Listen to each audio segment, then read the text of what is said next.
Okay, assalamualaikum warahmatullahi ta'ala wabarakatuh. Sa kasalukuyan ay kasalukuyan po tayo nandito sa may Tuan Abaraka, Tamuntaka 4, Cotabato City. At ngayon ay ating pong makapanayam ang street educator dito sa barangay ng Tamuntaka 4. Walang iba kundi si Ma'am Bayling A.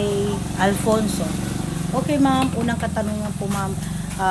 Update po kami kung kumusta po yung pamimigay niyo ng ayuda, pamimigay dito sa barangay niyo mula pa noong Saturday, isang linggo ngayon, at yung sunod-sunod na pamimigay po. Mag-i-update po kami, pwede paki-enlighten po ma'am. Magandang hapon po sa ating lahat, sa mga tagapakinig. Alhamdulillah, yung pamimigay po namin ng ayuda dito sa barangay Tamuntaka, Tuan Abaraka, Cotabato City ay maganda po ang flow kasi ginawa po namin ang arrangement na by purok para hindi po crowded yung mga tao na tumatanggap ng kanilang ayuda. So lahat po naka-avail maliban lang sa hindi pumunta sa kanilang schedule, pero hanggang sa kasalukuyan po ngayong araw ay namimigay po kami.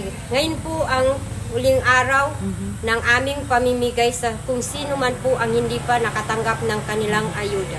More or less ma'am, mga ilang libo na po yung inyong naipamahagi mula nung Saturday hanggang sa ngayon, kasalukuyan?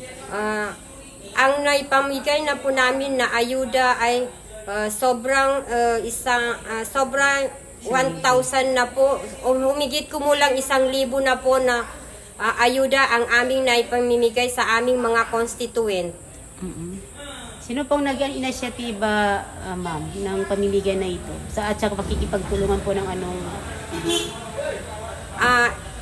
Ayon po sa inisyatiba po ng aming butihing punong barangay na walang iba kundi si punong barangay Tong El Gayak, sa tulong po ng kanyang mga kagawad, bipat at mga worker ng barangay. Alhamdulillah. So, ibig sabihin, walang gutom dito sa barangay niyo dahil laging may ayuda. Alhamdulillah. So, wala po ma'am.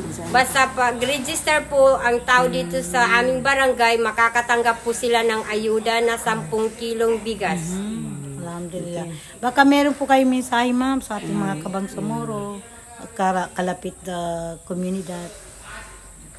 Sana sa lahat po ng nakikinig ngayon, ang masasabi ko lang po, sana lahat tayo magmahalan, magbigayan, magtulungan tayo para walang nagugutom na bangsamoro sa ating komunidad. Inshallah. Okay, sukra. Okay, sukra ma'am. Maraming salamat. This is Taya Dulcari from Mashallah. 94.7 PM Radio FM sa Tabato.